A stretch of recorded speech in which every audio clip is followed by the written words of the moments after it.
الحمدللہ رب العالمین والعاقبۃ للمتقین والصلاة والسلام علی سید الانبیاء والمرسلین وعلی آلہ واصحابہ واولیاء امتہ اجمعین اما بعد فاعوذ باللہ من الشیطان الرجیم بسم اللہ الرحمن الرحیم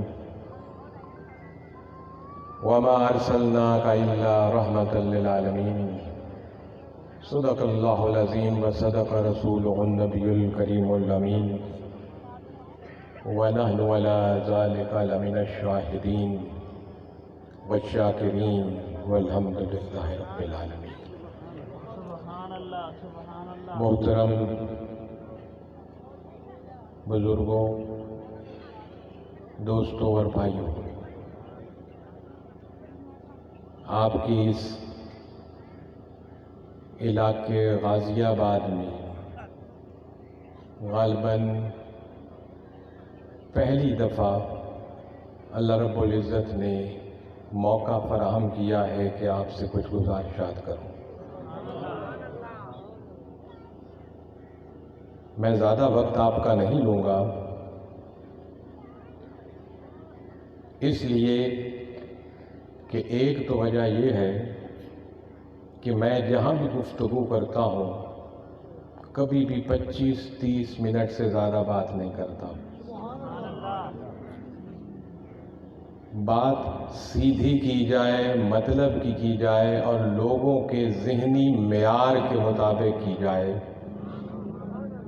اور سادہ زبان میں کی جائے تاکہ ہر کسی کی اس بات سمجھ میں آ جائے اور میلاد میں آنے کا مقصد پورا ہو جائے کہ بندہ کچھ سیکھ کر یہاں سے جائے اور وہ دین سیکھ کر جائے جو مصطفیٰ کریم نے ہمیں عطا فرمایا۔ اور دوسری وجہ کہ تقریباً 2:30 بجے ایک اور جگہ پہ ہم نے پہنچنا ہے اور وہاں ایک پروگرام ہے، اس لیے طویل گفتگو نہیں کی جا سکتی۔ آج کی یہ بابرکت نشست جس میں اللہ کی توفیق سے آپ اور میں شریک ہیں، جیسے کہ آپ کے علم میں ہے کہ میلاد مصطفیٰ صلی اللہ علیہ وسلم کے عنوان سے اس کو منعقد کیا گیا۔ میلاد مصطفیٰ صلی اللہ علیہ وسلم کے نام سے جگہ جگہ پر، گلی گلی، محلہ محلہ، مساجد، گراؤنڈز میں، ہر جگہ پر ہمارے اس معاشرے میں محفلیں منعقد ہوتی ہیں، لیکن ہم میں سے اکثریت اس بات سے ناواقف رہ جاتی ہے کہ میلاد کس چیز کا نام ہے اور میلاد کی محفل منائی کیوں جاتی ہے، کہ میلاد کس چیز کا نام ہے اور میلاد کی محفل منائی کیوں جاتی ہے۔ اگر ان دو چیزوں کو ہم سمجھ پائیں تو ہماری ہدایت کے لیے ہر محفل بہت بڑا ذریعہ اور سامان چھوڑ کر جائے گی۔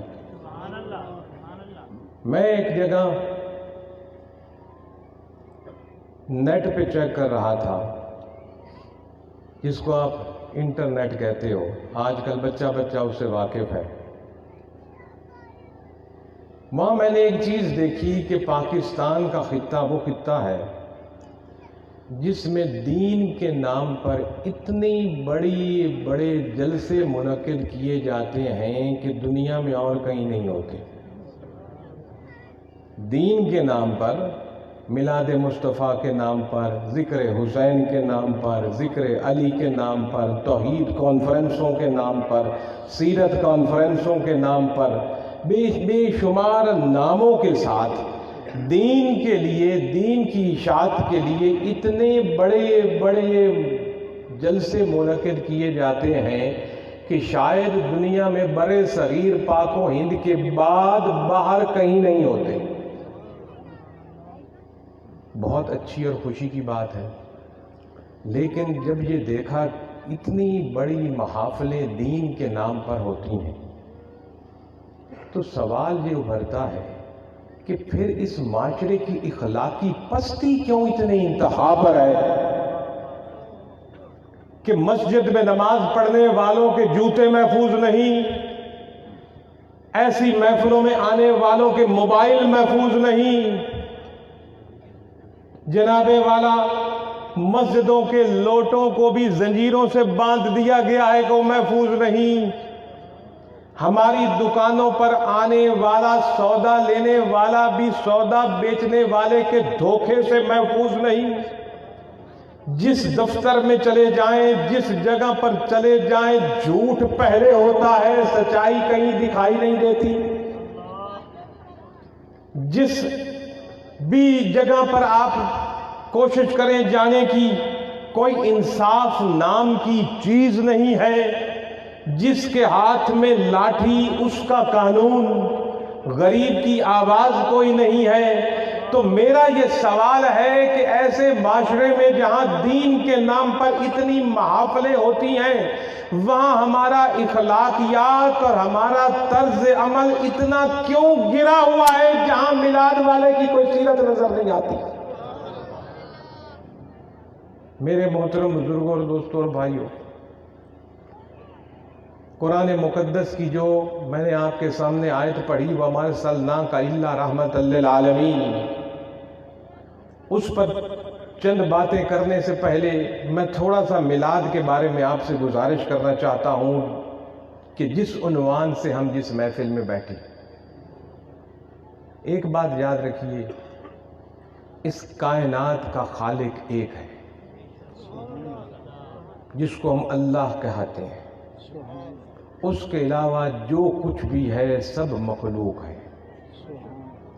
خالق کون ہے؟ ایک ہے جس کو ہم اللہ کہتے ہیں، اور اللہ کی ذات وہ ہے جو نہ کسی سے پیدا ہوئی ہے نہ اس سے کوئی پیدا ہوا ہے، اور وہ اللہ الصمد ہے، وہ بے نیاز ہے، تمام کی تمام ذاتی طاقتوں کا مالک صرف اللہ، تمام کی تمام ذاتی علم کا مالک صرف اللہ ہے، تمام کے تمام ذاتی بلندیوں اور بڑائیوں کا مالک صرف اللہ ہے۔ اب اس کی مخلوق میں جس کے پاس جو کچھ بھی ہے رب کا عطائی ہے، اللہ کے علاوہ کوئی بھی جہاں ذاتی کسی چیز کا مالک نہیں، نہ آپ نہ میں۔ ہم اگر کسی چیز کے مالک ہوتے تو ماں کے پیٹ سے کبھی خالی ہاتھ نہ جاتے اور قبر میں کبھی خالی ہاتھ نہ جاتے، خالی ہاتھ آئے تھے، خالی ہاتھ جائیں گے۔ یہاں جو کچھ بھی ہے رب کی عطا ہے۔ اگر میرے پاس عزت ہے تو رب کی عطا، میرے پاس دولت ہے تو رب کی عطا، اولاد ہے تو رب کی عطا، گھر ہے تو رب کی عطا، کاروبار ہے تو رب کی عطا، زمینیں ہیں تو رب کی عطا، کارخانے ہیں تو رب کی عطا، آپ کے پاس بھی جو کچھ ہے رب کی عطا، برادریاں ہیں، رشتے ہیں، ناطے ہیں، سب رب کی عطا۔ تیرا اور میرا کچھ نہیں ذاتی، سب اس کا عطا کیا ہوا۔ بالکل اسی طرح سے کوئی پیر ہے تو اپنی ذاتی کمال سے علم کے پیر نہیں، رب کی عطا سے پیر ہے۔ کوئی ولی ہے تو رب کی عطا سے ولی ہے، کوئی قطب ہے تو رب کی عطا سے قطب ہے، کوئی ابدال ہے تو رب کی عطا سے ابدال ہے، کوئی غوث ہے تو رب کی عطا سے غوث ہے، کوئی نبی ہے تو رب کی عطا سے نبی ہے، کوئی رسول ہے تو رب کی عطا سے رسول ہے، کوئی امام الانبیاء ہے تو رسول کی عطا سے امام الانبیاء ہے، کوئی خاتم النبیین ہے تو بھی رب کی عطا سے خاتم النبیین۔ ہر چیز کا ذاتی مالک اب ہے، اور اس کے بعد جس کے پاس جو کچھ ہے رب کی عطا ہے، جو ہمارے آزمانے کے لیے ہے۔ کسی کے پاس کسی کو عزت دے کر آزماتا ہے، کسی کو ذلت دے کر آزماتا ہے، کسی کو دولت دے کر آزماتا ہے، کسی کو غریب رکھ کر آزماتا ہے، کسی کو حکومت دے کر آزماتا ہے، کسی سے حکومت لے کر آزماتا ہے، کسی کو عہدہ دے کر آزماتا ہے، کسی کو اولاد دے کر آزماتا ہے، کسی سے اولاد لے کر آزماتا ہے، کسی کو نعمتیں نواز کر آزماتا ہے، کسی سے نعمتیں واپس چھین کر آزماتا ہے۔ سب کچھ ہے اس کی آزمائش، دینے والا وہ ہے، خالق وہ ہے، بلند اور بڑا وہ ہے، اس کے علاوہ ساری کی ساری اس کی مخلوق ہے۔ اب خالق وہ ہے اور باقی ساری کی ساری مخلوق ہے، اور اس کی مخلوق میں سے افضل مخلوق کون سی ہے؟ جو انسان آپ اور میرے روپ میں، جس کو اشرف المخلوق کہا جاتا ہے۔ اور یہ بھی ذہن میں بٹھا لیجئے کہ اللہ کی ذات آپ کے اور میرے نمازوں کی محتاج نہیں، اللہ کی ذات آپ کے اور میرے روزے اور حجوں اور زکاتوں اور نیکیوں کی محتاج نہیں، وہ بے نیاز ذات ہے۔ ہم سب کافر ہو جائیں وہ پھر بھی بادشاہ ہے، ہم سب اس کو مان لیں وہ پھر بھی بادشاہ ہے۔ ہم جو چند نمازیں پڑھ کر یہ زوم میں آ جائیں کہ میں نے کوئی کمال کر دیا نماز پڑھ کے، اس نے اس قابل سمجھا کہ تجھ سے نماز پڑھوا لی ہے، اس نے اس قابل سمجھا ہے کہ تجھ سے سجدہ کروا لیا ہے، اس نے تجھے اس قابل سمجھا ہے کہ تجھے حلال کی کمائی دے دی ہے۔ ورنہ میرے دوستوں اور بزرگوں اور بھائیوں، سب اسی کے ہاتھ میں ہے، وہی خالق ہے، وہی مالک ہے۔ یہ چرندے اور پرندے بھی اسی کی حمد کر رہے ہیں، یہ درخت بھی اسی کی حمد میں مشغول ہیں، یہ سورج چاند ستارے بھی اسی کی حمد کر رہے ہیں، یہ ان گنت اربوں کروڑوں کی تعداد میں فرشتے بھی اسی کی حمد کر رہے ہیں، زمین کی گہرائیوں میں رہنے والے نباتات کیڑے اور مکوڑے بھی اسی کی حمد کر رہے ہیں، آپ کے جانور بھی اسی کی حمد کر رہے ہیں، مچھلیاں پانی کی گہرائی میں بھی اسی کی حمد کر رہی ہیں۔ وہ تو اللہ صمد ہے، حمد کیا ہوا ہے، تیری اور میری حمد کا محتاج نہیں۔ جس کے حصے میں اس کی حمد آ جائے وہ شکر ادا کرے۔ نعرہ تکبیر، نعرہ رسالت، نعرہ حیدری، فیضان حضور نازل جہاں، آستانہ علیہ سید محمد عبداللہ شاہ قادری۔ میں انتہائی سادی گفتگو کر رہا ہوں، سمجھ آ رہی ہے نا میری بات؟ اب سب کچھ اسی کا، اسی کی عطا، اسی کی ذکر کرنے والی ہر شے، اور اس ساری مخلوق میں سے افضل مخلوق کون سی ہے؟ اس میں سے افضل مخلوق انسان کے روپ میں ہے، جس کو آپ اشرف المخلوق کہتے ہیں۔ اور اس انسان کے روپ میں سب سے افضل انسان اور سب سے افضل شخصیت وہ ہے جس کے میلاد کی محفل میں آپ اور میں بیٹھے۔ بلکہ یوں کہا جائے کہ اللہ کے بعد اگر سب سے زیادہ قابل احترام اور قابل عزت شخصیت تو مصطفیٰ کریم کی شخصیت۔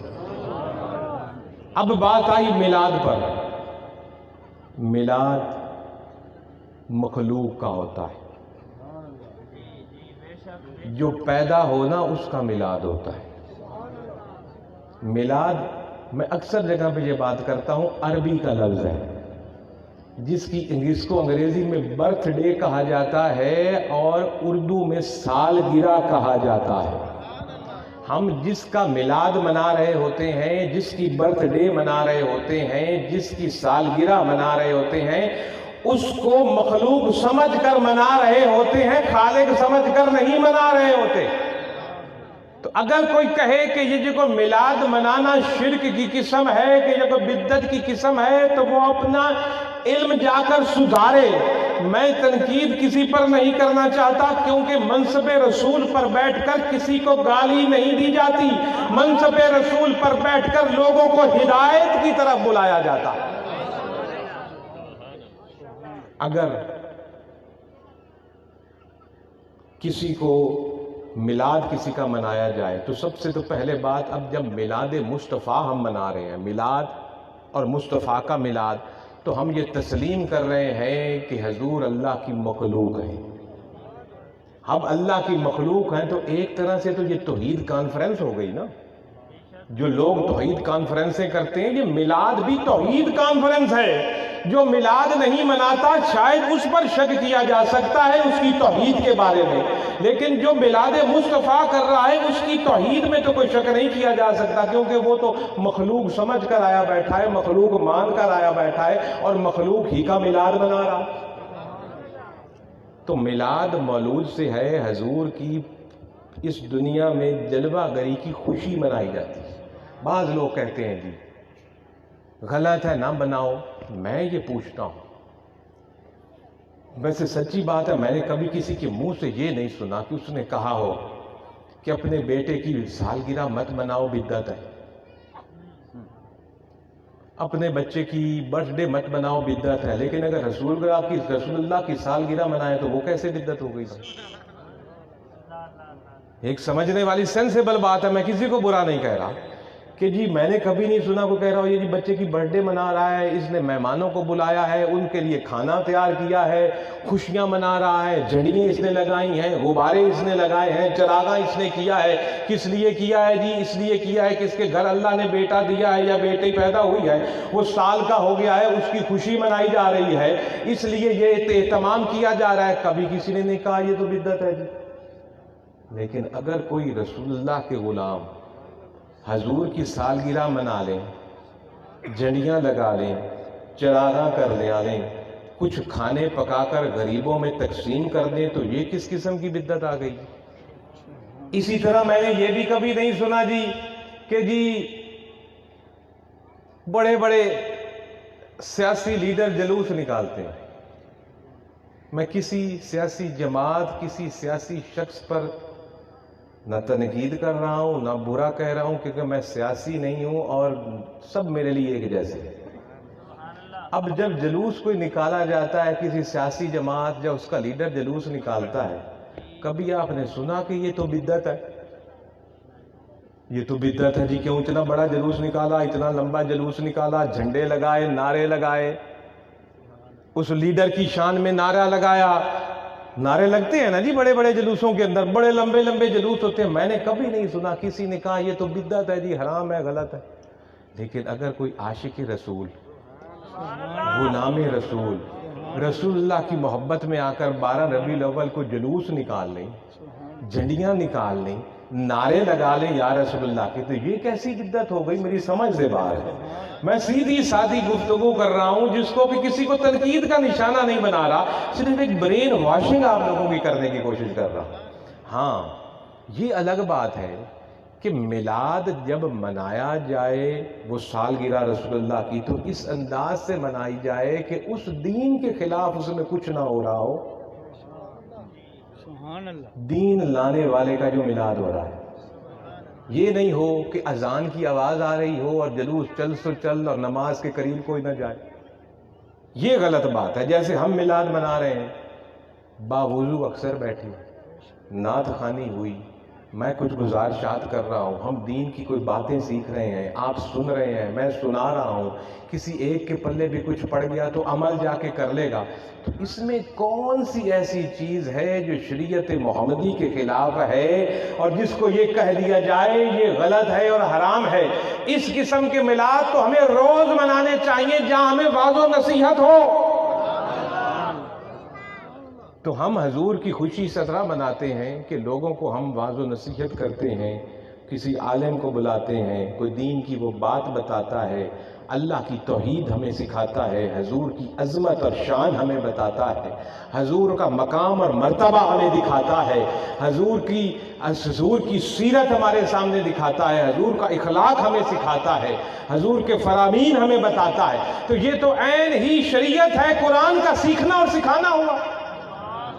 اور خود رسول اللہ صلی اللہ علیہ وسلم نے فرمایا تم میں سے سب سے بہتر وہ ہے جو قرآن پڑھے اور پڑھائے۔ قرآن پڑھنے اور پڑھانے کا یہ مطلب نہیں کہ جناب قاری صاحب اور حافظ صاحب قرآن پڑھ رہے ہیں اور پڑھائے جا رہے ہیں اور آگے پڑھ رہے ہیں۔ قرآن پڑھنے کا مطلب قرآن پر عمل، اور قرآن پڑھانے کا مطلب کہ خود عمل کر کے دکھاؤ اور ان کو عمل کرنے پر چلاؤ جو آپ اس پہ پیروکار ہیں۔ یہ ہے قرآن کا پڑھنا اور پڑھانا۔ رسول پاک نے فرمایا تمام مخلوق سے اعلیٰ اور افضل یہ لوگ ہیں۔ تو میرے محترم بھائیوں، جب بھی کسی میلاد کی محفل میں آئے کرو با ادب طریقے سے، کچھ سیکھنے کی نیت سے، اور یہاں بھی ایسے انداز سے میلاد ہو کہ کچھ سکھانے کی نیت سے. جیسے کہ اب یہ میلاد ہو رہا ہے, آپ کتنے باادب طریقے سے بیٹھے ہیں. میں جہاں جاتا ہوں, نمبر 1 میں اپنی تقریر کا پیسہ نہیں لیتا. کئی میلادوں پر دیکھا جاتا ہے کچھ لوگ اپنے محبت کے جذبات کا اظہار ایسے انداز سے کر رہے ہوتے ہیں جس کو شریعت اچھا نہیں سمجھتی. لیکن میں یہی کہوں گا اللہ تعالیٰ ان کو بھی ہدایت دے اور ہم لوگوں کو ان کو صحیح طرف لانے کی توفیق عطا کرے. اب میرے بھائیو یہ بات میں ختم ہو گئی کہ جناب میں کچھ نہ آپ کو عرض کر دیا کہ آپ میلاد میں آئے, میلاد ہے کیا پتہ تو چل جائے آپ کو کہ میلاد ہے کیا, میلاد ہوتا کیا ہے. یہ سالگرہ اور برتھ ڈے اور خوشی ہے اس احسان عظیم کی جو اللہ نے ہم پر فرمایا اپنے حبیب کو عطا کر کے, جو ہماری رہنمائی کے لیے تشریف لایا اور ہمارے سامنے اللہ کی آیتیں بیان فرماتا ہے اور ہمیں حکمت اور علم سکھاتا ہے اور ہمیں پاکیزہ کرتا ہے. اس کی خوشی منانے کے لیے ہم محفلیں منعقد کرتے ہیں اور اس میں لنگر کا انتظام کرتے ہیں. یہ عین شریعت ہے, کیا کرو, بالکل صحیح ہے. وَمَا أَرْسَلْنَاكَ إِلَّا رَحْمَةً لِّلْعَالَمِينَ. اب جیسے یہ اذان ظہر کی آواز آ رہی ہے, ہم انشاءاللہ ظہر کی نماز ادا کریں گے. عین حضور کی محبت, حضور کی آنکھوں کی ٹھنڈک. میلاد میں بندہ آتا ہے نا کہ حضور کو خوش کرے, تو تیرے اور میرے نبی آپ نے تمبو لگائے, مائکرو فون لگایا, ہمیں دعوت دی, باقی لوگوں کو دعوت دی, خواتین بیٹھی ہیں, مرد بیٹھے ہیں, بچے بیٹھے ہیں, لنگر کا اہتمام کیا, آپ غریبوں میں بانٹیں گے, مہمانوں کو کھلائیں گے. اس کا مقصد صرف یہ ہے کہ اللہ کی رسول کی ذات ہم سے راضی ہو جائے. تو اللہ کو خوش کرنے کا ایک بہترین طریقہ ہے اللہ ہمیں 5 وقت کا نمازی بنائے.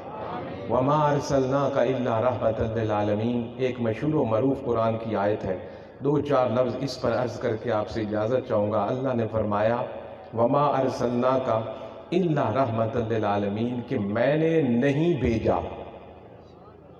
پہلے کیا فرمایا؟ میں نے نہیں بھیجا, نفی کی. یاد رکھیے میرے بھائیو اور محترم دوستوں, کلمے کا آغاز بھی نفی سے ہے اور اس آیت کا آغاز بھی نفی سے. کلمے کا آغاز کیسے ہے؟ لا. لا کہتے ہیں نہیں, الا اللہ. سیدھا کہا جا سکتا تھا الا اللہ, محمد رسول اللہ. لا پہلے کہا گیا, لا الہ, لا کچھ نہیں, الا اللہ, اللہ کے سوا. ہم نے تو آج تک, میں نے تو کم از کم کلمہ ہی نہیں پڑھا کہ ہم آگے قدم رکھیں اور محمد کی شان کو پہنچیں, محمد مصطفیٰ کی شان کو پہچان سکیں. پہلے لا الہ الا اللہ ہی نہیں ہم پکا سکے. محمد رسول اللہ کی شان اور مرتبہ کیا ہے, آپ کی بلندی کیا ہے, آپ کا مقام کیا, کتنا اعلیٰ ہے, اس کو تو بعد میں ہم پہنچیں گے. کیا ہے, پہلے لا پڑھ کے اپنا نفس تو ختم کر لے, اپنی میں تو مکا لے. یہ جو پہلے لا ہے نا قرآن کلمے کی صورت میں, سب سے پہلے لفظ کہتا ہے کہو لا. کیا مطلب الہی؟ لا کا مطلب کہ لا کچھ نہیں, تو کچھ نہیں, تیری برادری کچھ نہیں, تیری اولادیں کچھ نہیں, تیری عزتیں, مقام اور مرتبے اور دولتیں کچھ نہیں, تیری میں کچھ نہیں, تیری انا کچھ نہیں. یہ ہے کلمے کی لا. تو الہی میں کچھ نہیں, تو پھر کیا؟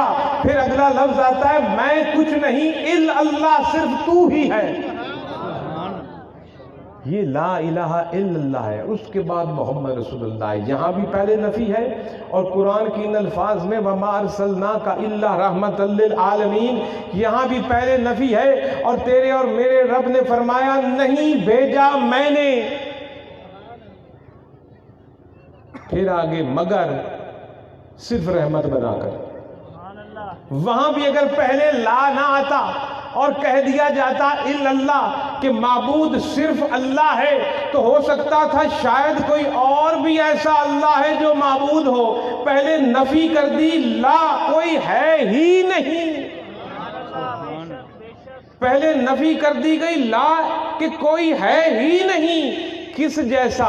الا اللہ, ایسا ہے اللہ کا, ایسے اللہ کا جو احد ہے, جس جیسا کوئی ہے ہی نہیں. یہ مائکرو فون واحد ضرور ہے, احد نہیں.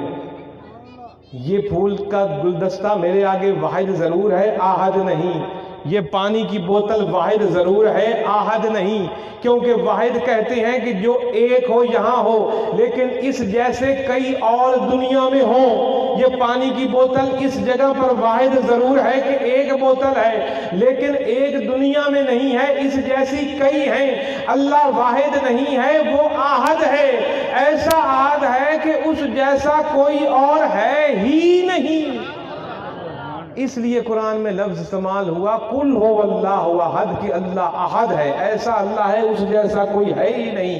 اس لیے کلمے کا آغاز بھی ہے لا، کہ نہیں ہے کوئی، کہیں بھی کچھ نہیں ہے. نہ سورج میں کوئی اور ہے، نہ زمین میں کوئی اور ہے، نہ ستاروں میں کوئی اور ہے، نہ چاند میں کوئی اور ہے، نہ زمین کی تہوں میں کوئی اور ہے، نہ سمندر کی گہرائیوں میں کوئی اور ہے، نہ آسمان کی بلندیوں میں کوئی اور ہے. لا، کوئی نہیں، الا اللہ، صرف یہی اللہ ہے جو معبود کے لائق ہے، جس کو جھکا جاتا ہے، جس کو سجدہ کیا جاتا ہے، جس کی نماز ہے، جس کا روزہ ہے، جس کی زکوٰۃ ہے، جس کی حج ہے، جو اللہ ہے، جو احد ہے، صرف وہی ہے. اسی طرح جب اس کے محبوب کی باری آئی تو وہاں اس نے خود فرمایا وَمَا أَرْسَلْنَاكَ إِلَّا رَحْمَةً لِّلْعَالَمِينَ، میں نے نہیں بھیجا. کہ کہیں یہ نہ سمجھنا کہ رحمت کے علاوہ کچھ اور بنا کر بھیجا. وَمَا أَرْسَلْنَاكَ، کہ میں نے نہیں بھیجا. تو الہی تو نے کیسا بھیجا؟ إِلَّا رَحْمَةً لِّلْعَالَمِينَ، کہ رحمت بنائی ہے. اور رحمت بھی کسی ایک جگہ کے لیے نہیں بنائی، کسی ایک دنیا کے لیے نہیں بنائی، عالموں کے لیے رحمت بنائی. اپنے لیے فرمایا رب العالمین، پالنے والا میں ہوں، وہ رب ہوں جو کس کا رب ہے؟ جو عالموں کا رب ہے. عالم سے مراد یہ دنیا نہیں، یہ عالم کا ایک حصہ ہے. عالم سے مراد ماں کا پیٹ بھی عالم ہے، یہ دنیا بھی عالم ہے، قبر بھی ایک عالم ہے، یہ سورج بھی ایک عالم ہے، چاند ستارے بھی ایک عالم ہے. یہ سارے چاند سورج ستارے جتنے بھی آپ کو نظر آتے ہیں ساری اس پوری زمین سے بڑے ہیں. کل قیامت کا دن بھی ایک عالم ہے، جنت اور دوزخ بھی ایک عالم ہے. اللہ رب العزت نے فرمایا میں وہ پالنے والا رب ہوں کہ جہاں تو یہ سوچ دیتا ہے کہ خوانی کھیتی باڑی سے جناب فصل نکلی اور میں نے کھایا اور پانی پیا، ماں کے پیٹ میں کون تھا جس نے تجھے کھلایا اور پلایا؟ ماں کے پیٹ میں کون تھا جس نے تجھے سانس دی؟ اور پھر آ جاؤ ایک مرغی کا انڈا دیکھ لو، اس میں کوئی سوراخ ہوتا ہے؟ وہ کون ہے جس نے اس مرغی کے انڈے کے اندر جس میں کوئی سوراخ نہیں روح پھونک دی؟ جب انڈا ٹوٹتا ہوا ہے تو بھاگتا ہوا چوچا نکلتا ہے. وہ کہاں سے سانس لے رہا تھا اس انڈے کے اندر؟ کہاں سے آکسیجن آ رہی تھی؟ کہاں سے اس کی زندگی دل کی دھڑکن چل رہی تھی؟ یہ وہ ہے جو ماں کے پیٹ میں بھی پالتا ہے اور اس انڈے کے اندر جس میں کوئی سوراخ نہیں اس میں بھی اس کو پالتا ہے. یہ وہ ہے کہ درخت میں لگے ہوئے انار کے پھل کے ہر دانے کے اندر مٹھاس ڈال دیتا ہے. یہ وہ ہے کہ تو بیتا تو ایک بیج ہے اور نکلتے کئی بیج گندم کے دانے ہیں اور چاول کے دانے ہیں. یہ وہ ہے تو مٹی ہے، مٹی میں سے پھل بھی نکل رہے ہیں، سبزی بھی نکالتا ہے، گندم بھی نکالتا ہے، اناج بھی نکالتا ہے. یہ وہ ہے کہ اس جیسا کوئی اور ہے ہی کوئی نہیں. اور اب وہ فرما رہا ہے کہ میں نے نہیں بھیجا لیکن صرف رحمت بنا کر بھیجا. جس طرح میں رب ہوں تمام عالموں کا، تمام عالموں میں بسنے والی مخلوق کو پالنے والا اور اس کا رب ہوں، بالکل عین اسی طرح سے اب جو رحمت ہے ان تمام عالموں کے لیے اور ان عالموں کی مخلوقات کے لیے جتنی بھی رحمت ہے وہ میرا محبوب ہے رحمت للعالمین. نعرہ تکبیر، نعرہ رسالت، نعرہ حیدری، آستانہ علیہ سید محمد عبداللہ شاہ قادری، حزب الرحمن، حزب الرحمن. سبحان اللہ. جس جگہ پر رب پالنے والا ہے وہاں اس کا حبیب کی رحمت ہے. اب یہ سوال اٹھتا، آخری بات اور اس سے آگے اجازت چاہوں گا آپ سے.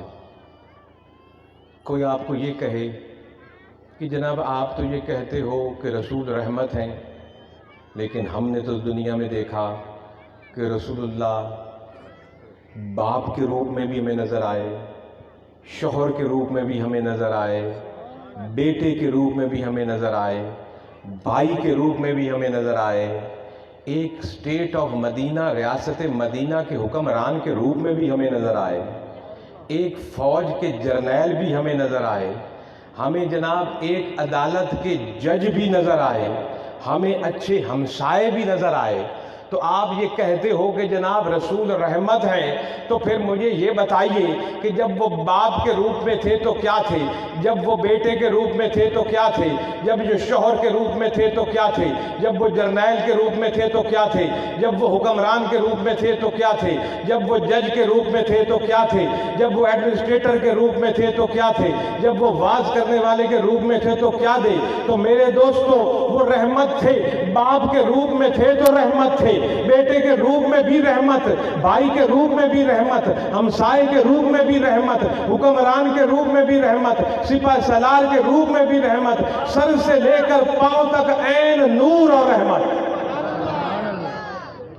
کیونکہ حضور کی ذات ہی خود رحمت ہے، حضور کی ذات ہی خود رحمت للعالمین ہے۔ آؤ میرے عزیزوں اور بزرگوں اور دوستوں، ہمیں میلاد کا بھی میں نے کچھ روشنی ڈال دی، رب کی وحدانیت پر بھی روشنی ڈال دی، رسول خدا کی رحمت للعالمین ہونے پر بھی مختصر سے وقت میں مختصر سی روشنی ڈال دی۔ آؤ میرے بھائیوں، اس میلاد کی محفل میں ہم آئے بیٹھے، خدا را خدا را خدا را، جو رسول اللہ نے ہمیں دیا اس کو بھی دیکھو، جو رسول اللہ ہمیں دین کے دین دے کر گئے، ہمیں ضابطہ حیات دے کر گئے، ہمیں وے آف لائف دے کر گئے، اسلام کے روپ میں قرآن ہمارے درمیان موجود ہے۔ اس قرآن کو تھامو، اس قرآن سے ہدایت لو، اس قرآن کو خالی غلافوں میں رکھ کر چوم کر مت رکھو، اس کے عملوں، اس کی اصولوں کو اختیار کرو، ہمارا چلنا پھرنا اٹھنا بیٹھنا قرآن کے مطابق ہو جائے۔ حضرت عائشہ صدیقہ رضی اللہ تعالی عنہا سے جب حضور کے اخلاق کے بارے میں پوچھا گیا تو حضور نے حضرت عائشہ نے فرمایا، اماں نے کیا تو نے قرآن نہیں پڑھا؟ جو قرآن ہے وہ حضور کا کردار ہے، تو کردار اختیار کرو، تم نے قرآن پر عمل کر لینا ہے۔ میرے محترم دوستوں اور بھائیوں، آؤ اپنا تعلق قرآن اور صاحب قرآن سے مضبوط کرو۔ حضور ہمیں دو چیزیں عطا کر گئے تھے، قرآن اور اہل بیت، ان دو سے اپنی نسبت کو مضبوط کرو، قرآن کی عظمت کے ساتھ اور اہل بیت کی عظمت کے ساتھ۔ قرآن اور اہل بیت کبھی جدا نہیں ہوں گے۔ ایک اگر قرآن خالی آپ کے ہاتھ میں ہے اور اہل بیت نہیں تو آپ پھر بھی گمراہی کی طرف جا رہے ہو، اور خالی اہل بیت کے آپ نعرے لگا رہے ہو اور قرآن کی اصول آپ کے اندر نظر نہیں آ رہا ہے تو پھر بھی آپ گمراہی کی طرف جا رہے ہو۔ قرآن کو تھامو اور دوسرے ہاتھ میں اہل بیت کو تھامو، وہ اہل بیت جنہوں نے کہ کربلا میں اپنی جان دے دی، اپنی ذاتی شان کے لیے جان نہیں دی حسین نے، اپنی کسی ذاتی بادشاہی اور جاگیر کے لیے جان نہیں دی امام حسین نے کربلا میں، امام حسین نے کربلا میں جان قرآن کے لیے دی، قرآن کی بقا کے لیے دی، مصطفیٰ کے دین کے لیے دی۔ اہل بیت سے محبت کا دم بھرنے والوں، اپنی نسبت کو قرآن سے مضبوط کرو، محمد کریم کی محبت کا دم بھرنے والوں، اپنی نسبت کو قرآن سے مضبوط کرو۔ اور جس رات جس مہینے میں قرآن آ جائے نازل ہو جائے وہ تو رمضان بن گیا، شان والا مہینہ بن گیا، اور جس رات کو قرآن نازل ہو جائے وہ لیلۃ القدر بن گئی جو 1000 مہینوں سے افضل ہو گئی۔ تو جس پر قرآن نازل ہوا، جس مہینے میں قرآن آیا، جس رات کو قرآن آیا وہ لیلۃ القدر بن گئی۔ جس رات عبادتیں کرتے ہو تو ہزاروں مہینوں جیسی باتیں، اور جس مہینے میں قرآن آیا وہ رمضان بن گیا، اس میں روزے رکھتے ہو، جو نفل اور سنت بھی ادا کرے تو فرضوں جیسا ثواب ملتا ہے، دگنے ثواب ہو جاتے ہیں رمضان کے اندر، وہ رمضان مل گیا۔ اور جس کے اوپر قرآن نازل ہوا وہ رحمت للعالمین بن گیا، وہ انا ارسلناک شاہد بن گیا، وہ میرے دوستو سراجم منیر بن گیا، چمکتا ہوا سورج وہ آج بھی چمک رہا ہے۔